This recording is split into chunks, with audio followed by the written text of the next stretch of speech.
minutes. What we do at the district office, at the MSET office is, our main job is, or our main task is to support teachers. It's teachers and learners. So in our district, we have a motto that comes from our head of curriculum, Charmaine Peterson, and it's people first.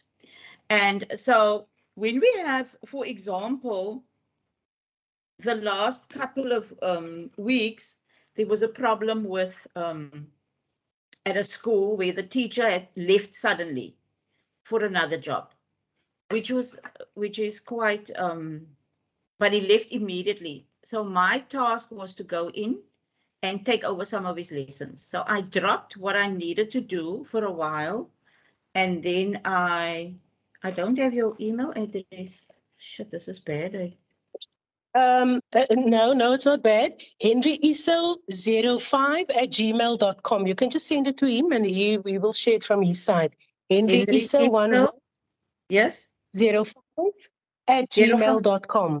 05. Okay. Yeah. And so I went in there, and then I went to teach for a couple of days when I had time off. So I planned my days around what it was I needed to do, or what I planned to do initially, and then I just worked around that. So that's going down sort of to the basics of support, where there's no teacher, and then helping at that point. Also, what I'm going to do now is, one of our teachers just had a fourth baby on Wednesday. So I'm going to, in the week, I'm going to pick up her marking, and then I'm going to help her with the marking. Now, not everybody's able to do this.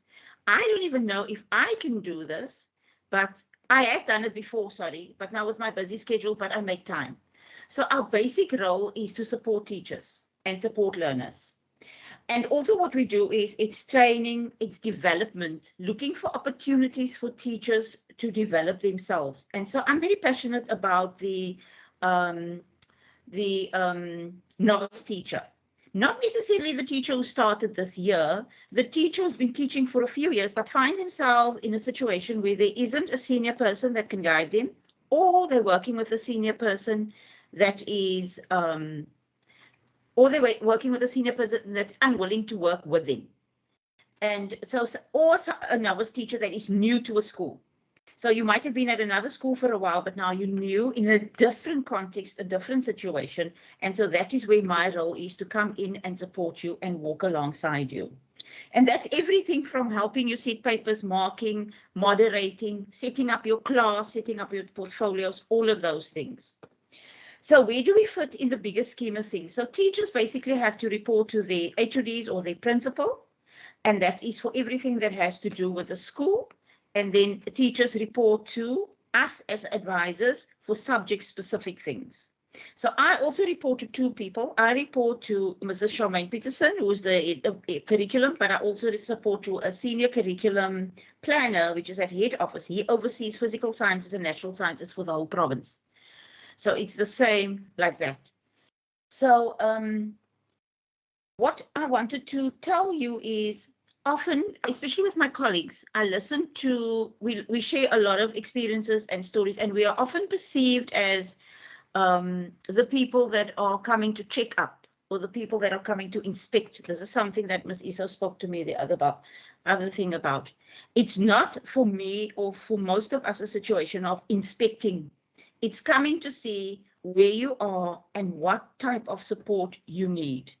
Is this okay? But when there's a report or when there are recommendations, we expect the teachers to do that, because often when we go back, we find that it hasn't been done, or people are set in their ways. We do also get a lot of resistance, sometimes from schools, where you're not allowed to have a full-scale exam, only a control test, but the school will insist. Then the teacher finds themselves between a rock and a hard place. In that instance, I will say you do what the school says, because you need to report to your principal first. So that is where, that's basically our role.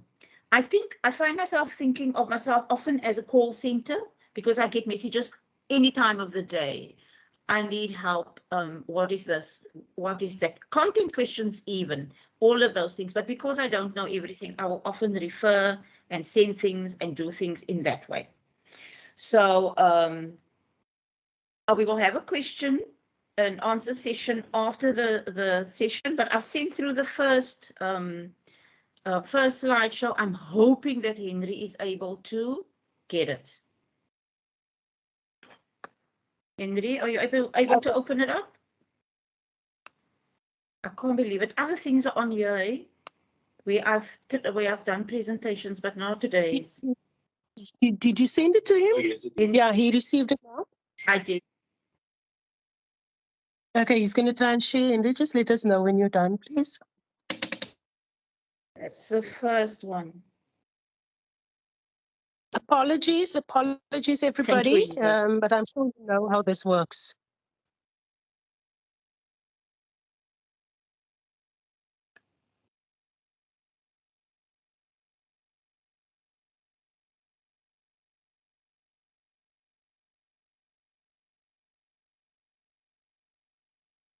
Henry, you must do it in slideshow. Oh, ja, raak al die mekaar. Ms. Hoffmann, you are okay. Yes, no, this is me, eh?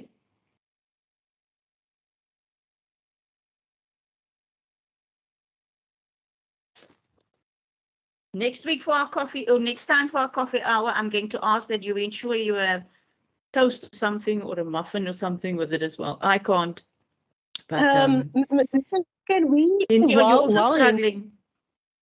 No, he just told me that you must maybe just get a question or two so that he can set up on his side. Okay. So is there a question from anybody? I mean, you can facilitate this, please. Maybe just 2 or 3 questions from teachers who might have. My question is, what do you think, or what's your idea of occupational wellness? So we hear about emotional wellness and health wellness and this wellness. What do you think occupational wellness is? But you mustn't look on your phones. Anybody?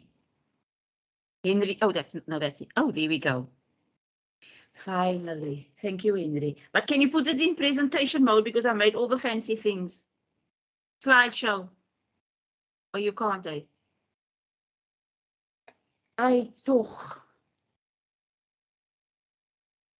It doesn't matter if it doesn't work. I'm not disappointed. So how come he got that right? We are teachers. We can improvise. So anybody on occupational wellness? Listen, this is a new thing for me too, eh?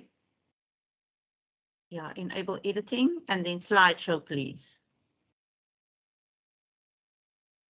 Oh, you know, my time's going to run out and I've got 3 presentations. I think we should have made allowance for an extra 15 minutes just for... Oh, so we're going to talk about occupational wellness today on the 4th of June. Next slide, please. And this is what I got off, obviously, the internet. It's the ability, and I put ability in capital letters because that's for me, it's a verb in this case. We make it a verb. To achieve a balance between work and leisure.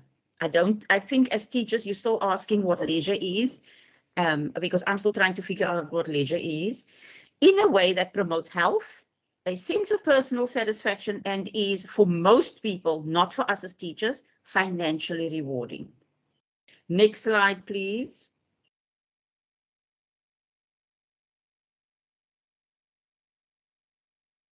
Sure, it is fancy. So basically,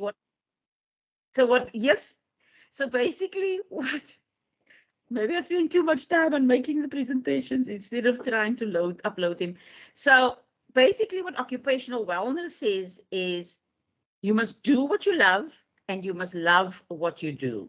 So I know for teachers, I mean, I can sit here now at 52 of the 29,000 years of teaching and tell you that, ooh, You must do what you love and you must love what you do. But I've had to learn the hard way, and I'm still learning every day how to love what I do. And I do what I love, obviously, but how to love. No, I do what I love and I'm in love with the, yes, I'm getting confused. Next one, please. But you know what I mean. So why is occupational wellness so important? It inspires you to gain personal satisfaction. At the end of the day, you need to go home and say, you know what, I've done that, or this has happened. And that for you must be personal satisfaction. And then find enrichment in your work. Finding enrichment means you've got to learn every day. And we learn every day from the children, believe it or not, with interactions and with conversations and just being in class with them. Those are things that we find enrichment in. And we don't really know what it is. We don't put a label to it. So we feel that we're not personally satisfied. It allows you to explore various options. Don't for 1 minute assume that because you're at school and you're doing what you're doing, there aren't options. You always have the option to improve your education or build on what you have already learned. And then obviously applying for, can I take on another department? Can I do a different thing at school? And so forth, building up your CV. But remember, things that you achieve, you need to put on your CV. And as your CV grows, you need to look at it, because that will give you, make you realize that that you've been growing and that there's personal satisfaction. And it obviously encourages you to pursue the opportunities you enjoy the most. Some schools will have opportunities, grab it. This for me is very important. Your attitude about work is a crucial influence for your occupational development. Your attitude needs to be the same every day, no matter what, but it needs to be a positive attitude. Next slide, please. So I'm going to talk about the key aspects of occupational wellness. I love this picture. It's engaging in motivating and interesting work. If your work is not interesting, you need to do something about that. I had a workshop with novice teachers and I took, and it's for science, physical sciences, grade 10 to 12. And I took word searches for them and riddles, things that I found that are interesting on science. That is not just the textbook and notes. So there's lots to find. And now with the internet, there are more things available to find. You can do that. And then it becomes interesting. Learners love that. Next slide. Also, another aspect of occupational wellness is working in a way that fits into your personal style. So I'm more the first picture. I have my diary always. I need to write everything down. It's important for me because I don't remember everything, but it helps me to be prepared. And then a computer. I never used to have computers. I only used to have textbooks. The middle slide might be for some of you, where you're on your phone, you have a computer, you have different things, but that is your learning style. So you need to work in a way that fits into your learning style. If you work with someone or engaging with someone and working with someone, collaborating, sitting together and discussing, but that's your personal learning style. So you've got to work in a way that fits into your learning style. And then, next slide. I like this one, communicating and collaborating with others. You cannot function as an island. So if you don't have someone at school that you can work with, contact your subject advisor. I have teachers from different districts that are also chatting to me about things because they find it easier. And it's not because I'm easier to speak to, it's just that it's easier for them to communicate with me. So working and communicating with others, working independently and with others. You work together, but you must also be able to work on your own. And then feeling inspired and challenged at work. Don't just do the same things every day. Go on the next course. Take the next workshop. Don't think, oh, but I know that. You learn something every day. And I like that picture. That for me represents people sitting and discussing, but you can see that if you look at their body language, they're very confident. So they already have worked independently and they feel that they're making a difference. Next slide, Henry, please. Oh, this is important. Understanding how to balance your work with leisure time. So this is what we're going to talk about as well. On the left-hand side is the teacher, and on the right-hand side is the man going to the, I'm going to say to the beach. I don't know when he has time, but okay, to the beach. And then the next slide, that's the last one in this group. So I deliberately did that. there needs to be a balance between work and life. But I turn the picture because what we find ourselves doing as teachers is that work is taking up far more and life is sliding down at the other end. So we need to, in some way, make sure that that picture turns and that work and life is balanced. Or if you reach a certain point in your life, that life is more than work. Thank you, Henry, for that one. Now I must try and send you the next one. Are there any comments to what I've said so far?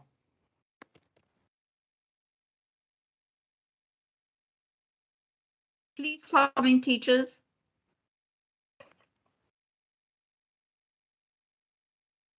No one.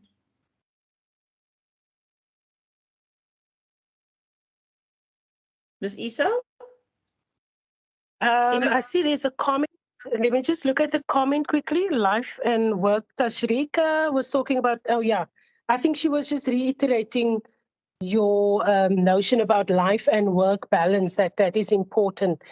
They can also put the comments in the comment box and I will then monitor that and raise my hand when there is a question. Okay. But yeah, there's nothing as yet. So what do you think, what are the ways in which you think you can balance your life and your work? Is there anyone who has any ideas about how we can do that?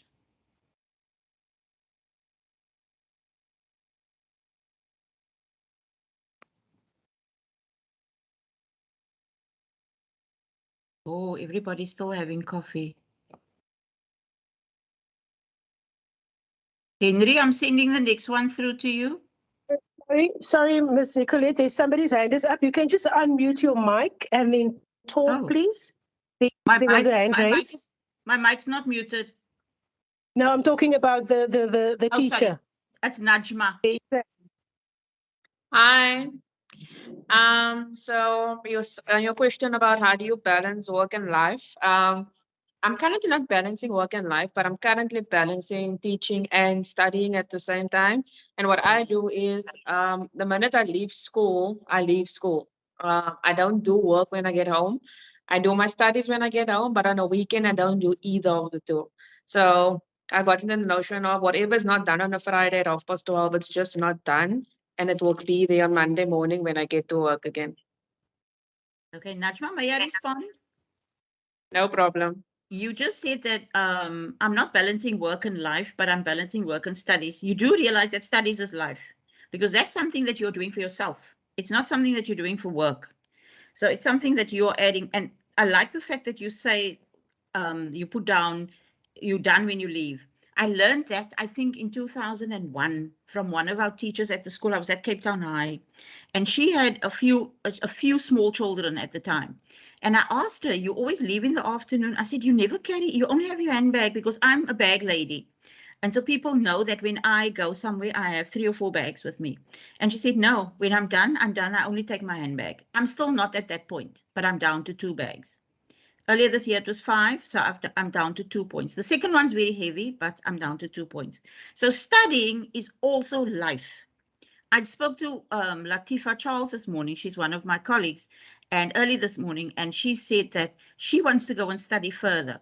So I said to her, Latifa, let's do it. Next year, I'm going to do my master's. She's going to see to what she's going to do, and we're going to start exploring that.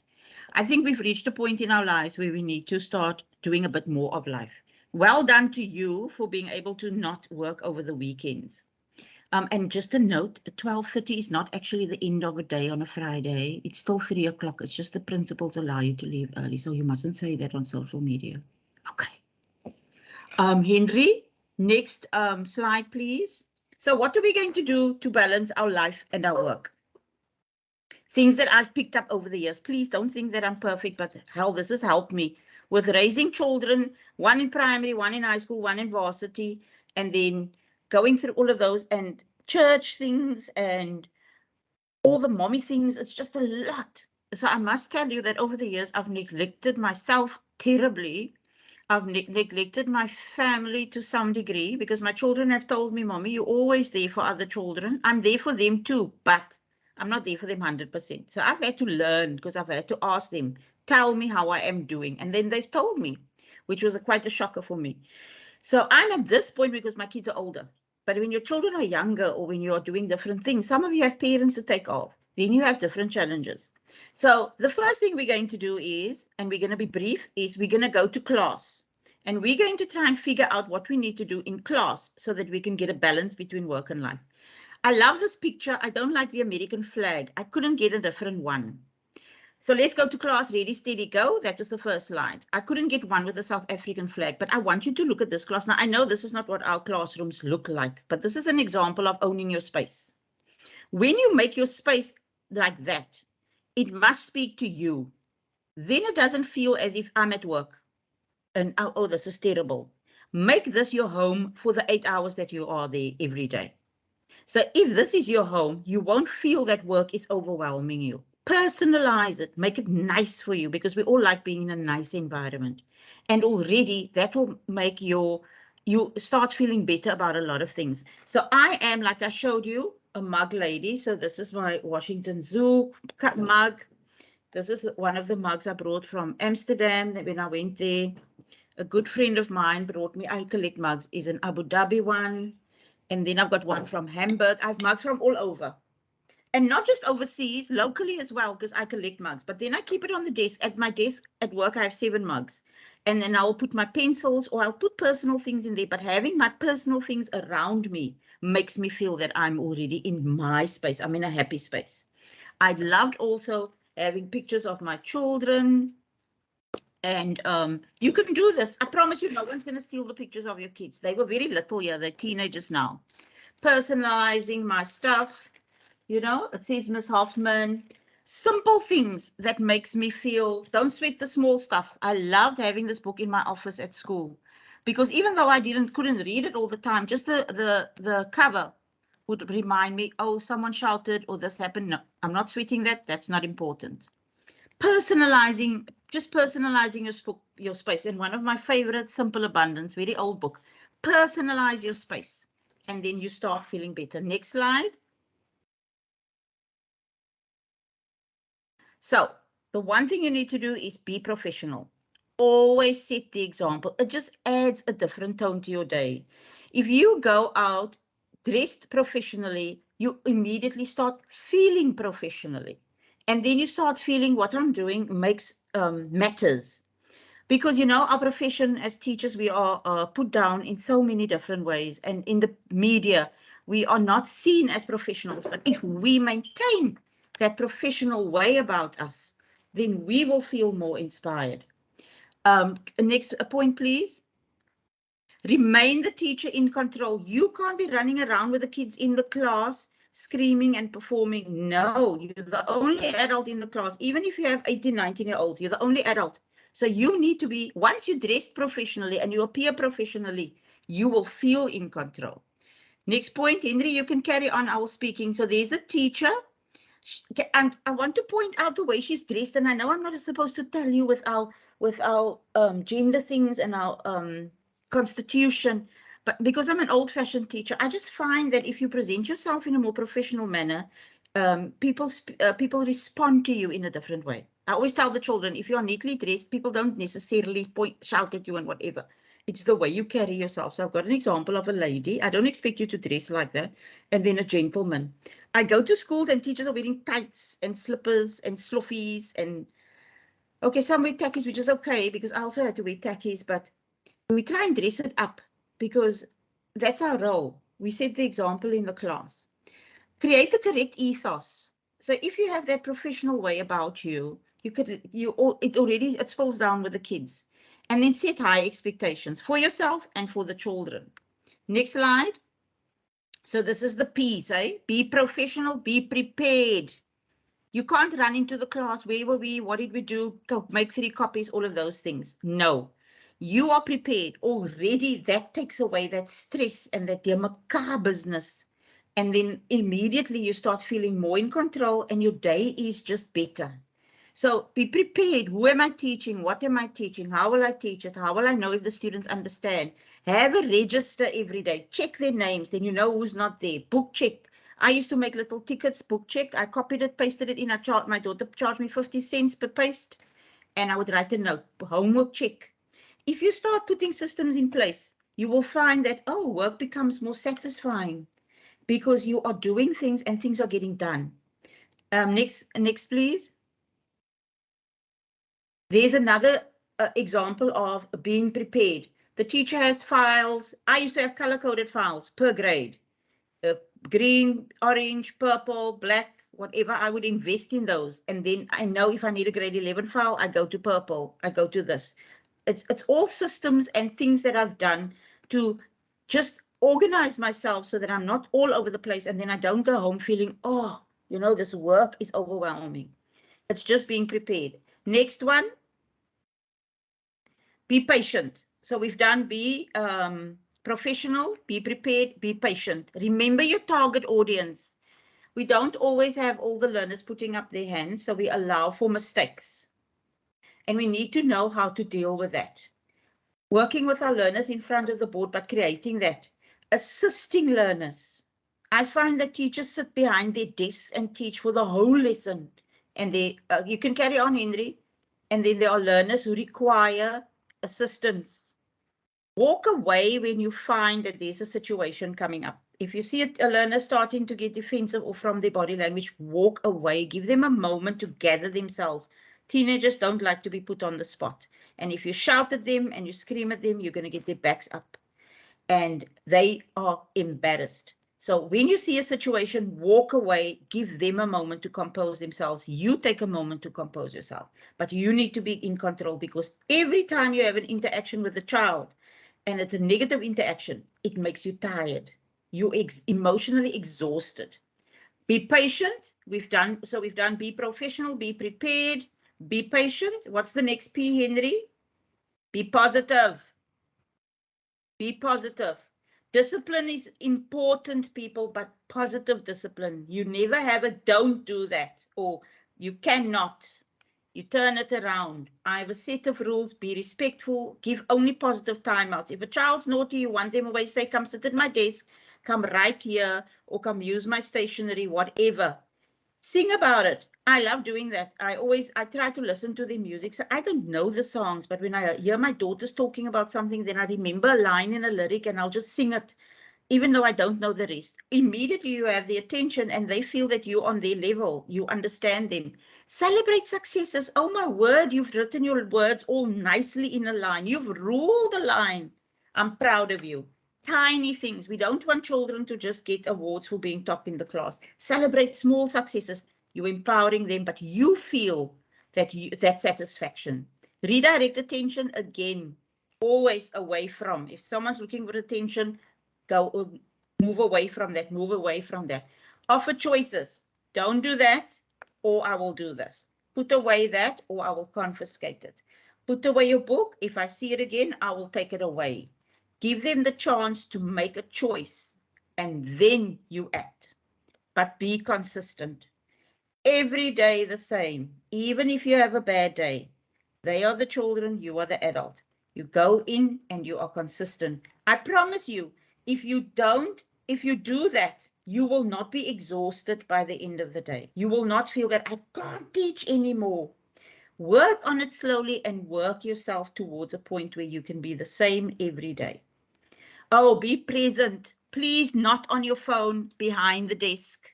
So many teachers, since the invention of the cell phone, it's become the big, I go to schools and teachers sitting in the staff room all on their cell phones. They're not talking to one another. And I'm thinking, when are they going to collaborate, learn from each other? Do you know what I did? Come sit in my class. That cell phone, put it away. Be present. Know your learners, their personalities, their circumstances, and know how to surprise. If this one is starting to fall asleep, you just bang on his desk and you said, wake up. But you need to know that one is dozing off. If you are sitting behind your desk and not knowing what's going on, you're not going to be knowing that there's a problem. Know your children. Be careful. So we must be professional. We must be prepared. We must be patient. We must be positive, and we must be present. When you get all of those things, if you start getting those things right, your day is going to be so much better because you know your customers. Your workspace is your home. All of those. So life is sort of filtering into work. I had a few years ago at my school, because I knit a lot. I had a knitting club. I had 18 kids used to come to at break and sit and knit with me, and we had 3 boys. 2 knitted, 1 mommy knitted for him, but he just wanted to be in the group. I took my knitting into the school because work was doing too much, taking too much time of my private time. So I took my knitting into school, and we just knitted up a storm. But it was fabulous for them. They loved learning. Next slide, Henry. I have be proactive. Plan ahead. You must have your diary or a book. If you finish question 3 today, you write under tomorrow question 4. You don't ask the class, where did we stop? What must we do? That's your job. If you plan ahead, you don't leave school without knowing what you're going to do the next day. If everything is ready for tomorrow, you go. You're going to walk into your space that you've created. You're going to know who you're dealing with. You're going to be consistent. You're going to be positive, and you get everything ready. Your work is not going to be that overwhelming. Plan ahead. Set up your portfolios at the beginning of the year. Have learner information there. You can't say, Johnny, I'm phoning your mommy about your behavior, but Johnny lost his mother last year. She passed away. You've got to know who you're dealing with. Mark sheets, set them up from the beginning of the year. Keep track of them. What are they doing? When the parents come, you can take everything out. Don't go running around looking for things. Get your files in order. Thank you, Henry. Have good systems for yourself. It's your systems. Improve on it. Find out how other people do things. Make it your own. Don't go and invent things, but be proactive. Dankie, Henry. So Mrs. Mitchell has a desk file, and then she has everything there. I've found a few pictures of how you can organize your things in different files. Make it pretty. If you can't cover it, ask your mommy or your daddy or your friend. Cover it, make it your own, make it look nice, and you will feel better. Next. Be you. So this guy looks very excited, and his learners are working. And then the next guy, Henry, if that is you, that's you. Let the children see you having a tough day. Look at the maths on his, that's calculus. Look at that. Look at the maths on his board. I would also feel the same way. But let them see that part of you, because you're also human. And that's when you're going to start teaching them about compassion or empathy and things like that, emotional intelligence. Be you. I always have a bad hair day at school, and the kids all know that. And that's me. Those are not things that I'm so bothered with. Thank you, Henry. Any comments so far? Oh, no one.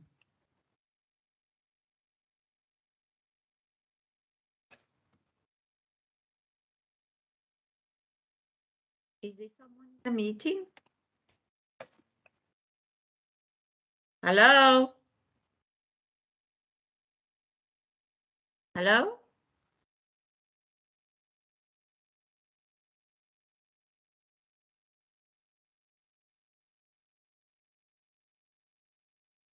I'm checking the chat quickly. Okay. Nothing in the chat. I think you can continue.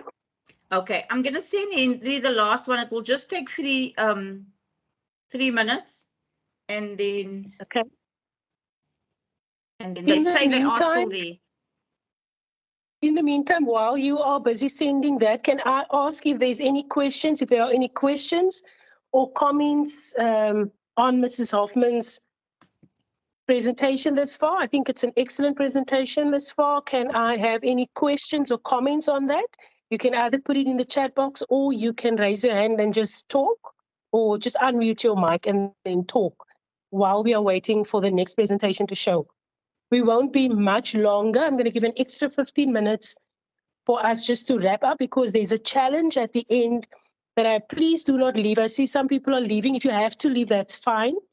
But it's going to be important that you stay on for the challenge afterwards. Henry, when you're ready, you can show. In the meantime, any questions you can pose in the chat box, or you can talk You can talk and raise your hand. So Hoffmann, just to interject there, I think this is such an important discussion, and it is, I've never heard it like this, that there are so many aspects. When you talk to teachers, what they tell you is about the 60 kids in the class, Yeah. and that, but what you are doing is you are bringing it to us as the Yes. teacher, you know, own Yes. your space, be professional, and I love that. Thank you. I won't talk any further. Okay, so the previous slide said, let's go to class because that's work. But now we're going to go to the other part of the balance, which is let's go to life. Pardon? So what I just did was I put some activities together, occupational wellness activities, but I based it on real people. So Gladys Takangozi, she teaches science at Dr. Nelson R. Mandela. And Gladys is one of my favorite people. So she works for Kutlanong. It's a program that they run in the townships. So that means that she teaches on a Saturday and a Sunday. And then they have meetings the whole week. So almost every night there's a meeting. They have marking. They set papers. It's almost like teaching at another school. She's teaching full time at 2 different schools. So during the day, she's at Nelson. In the evening, I said, Gladys, why do you look so good? Because every time I go there, Gladys just looks good. And I'm thinking Monday to Sundays, I'm exhausted. She said, you know what I did, Nikki?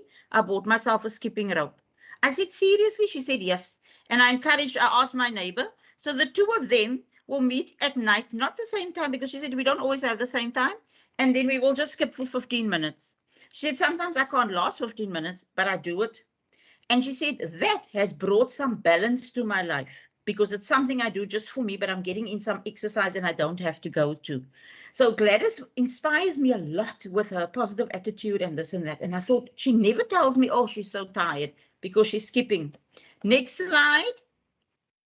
So Lynn May is one of my neighbors. She doesn't even know that I'm using a name. So I was bragging to her the other day about something that I've started doing. And she said to me, you know what I do now? On a Tuesday evening, I go fencing. I said, what? I said, but that's only for what? No, she said, I'm starting to do fencing classes. But the best, Henry, can you click again? They have burgers and beer afterwards. So she said it's a burger and beer night. But you have fencing and then burger and beer. So it's a social as well. So she has now told us every Tuesday, that is what she does, come what may. She's a primary school teacher, I think, in Parkwood. Next person, Henry. Ooh, that's me. But that's not me in the pool. I looked for an older black woman in the pool, and this is the only picture I could find. So I swim 3 times a week. Can you believe it? So my husband's a cyclist, so he wears a size small because his body is always fit and he is skinny. Now, something you don't know about me is I used to be very skinny with big hair. And now it has changed. It's like a scientific relationship. It's called inversely proportional, where I'm now the other way around. I now have a big body and small hair. And so this is from, no, not yet, yes. So from years and years of not doing anything for myself, I'm tired, I'm a diabetic and all of this, I started swimming 3 months ago. So I go with my friend Latifa. She actually asked me to join her. So 3 days a week from a Monday, Wednesday and Friday, we go from 5 o'clock to 6 o'clock. Ooh, we first thought it was difficult, but you know what? 6 o'clock when we get out of the heated pool, we are refreshed and we feel good about the day. And at the end of the night, I feel tired, I'm stressed. I'm so stressed, I'm tired. I just feel tired. But so we've started swimming for 3 months and lo and behold, we are having a ball of a time. But I've had to do something because I've never been able to commit to anything that is just myself. Knitting, I do while I'm watching TV. So it's not even I'm taking time out to knit. It's always with something or while I'm cooking or while I'm helping my daughter with homework or whatever. Next one. Moira is my friend, Smith, she's at Malibu. Moira does not compromise when it comes to her nails. Henry, click again. And her hair. If I call Moira and say, Moira, don't you want to go for tea or can we come over? She'll say, sorry, Nikki, I have a nail appointment or I have a hair appointment. And I admire her for that. Some people will think nails and hair, but she puts it aside for herself. When it comes to her children, if I phone and she says, no, I have to take Jaden to karate, she will not tell me, okay, I will leave the karate and then I'll do this. Nope. She does not compromise when it comes to her personal things and her family things. So I admire her for that. It's been difficult for me. I could easily give up things for my children. No, we'll go next week. Or don't worry, we'll do it again. Moira doesn't. And then the next one, my friend, she lives in England, Rochelle. She's a lecturer and assistant dean and whatever at Coventry University. She's very, very, very busy. She's very busy. But lo and behold, whenever I phone, oh, I'm going to coffee with this group. Next Friday night, I'm going for dinner with my friends from this department, or the mommies from school, or my friends from this. She has all these groups. And you know, even when it's snowing in England and it's cold, no, she's still going out. And I'm thinking, I'm so eager to cancel appointments because, oh no. But she doesn't compromise on that. And that is why she's able to balance her extremely busy life, work life, with her life. Next one. This is the last one. Oh, no. Oh, Jana, this is me again. Sorry. Okay, I do not compromise when it comes to my church things. So Sunday morning it's church. That's a picture of my church on the inside.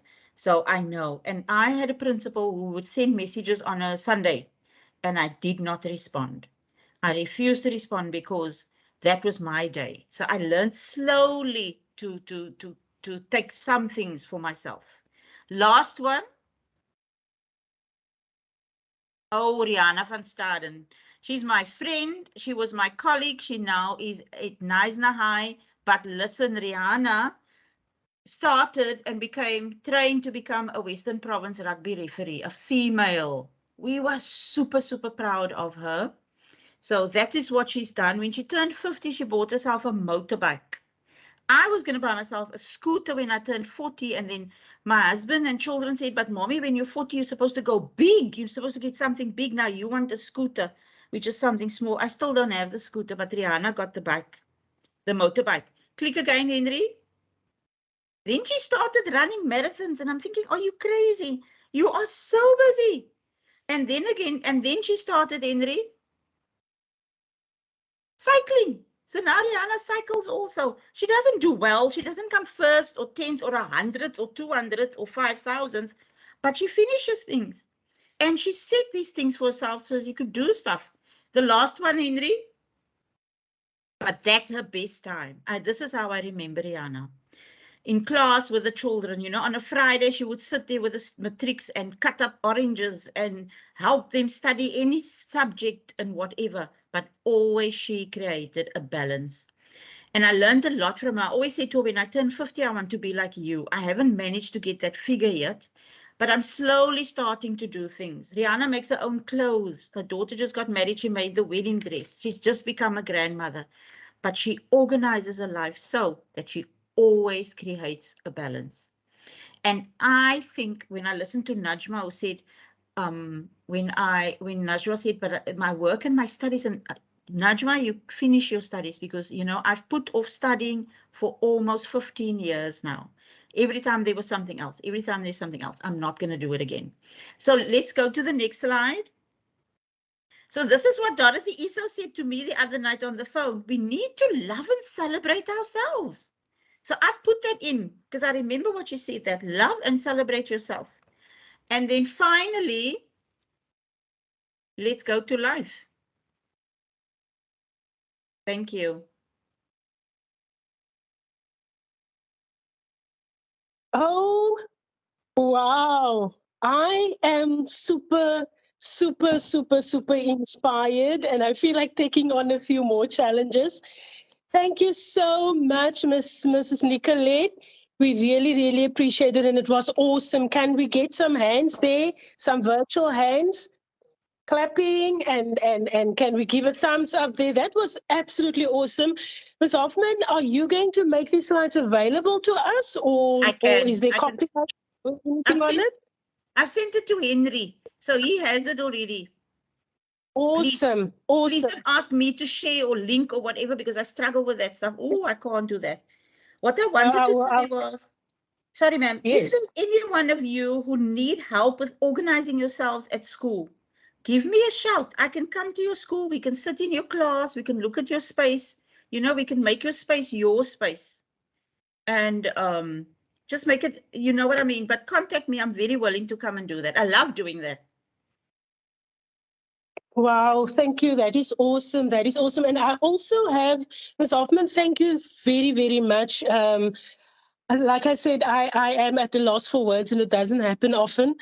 But thank you. You've really opened up the world of professionalism in teaching for us. And one thing that I am all for, and I will always talk about it, is that we need to restore the dignity of our teaching Yes. profession. With Yes. all these things that you've mentioned now, I think we are equipped to do that.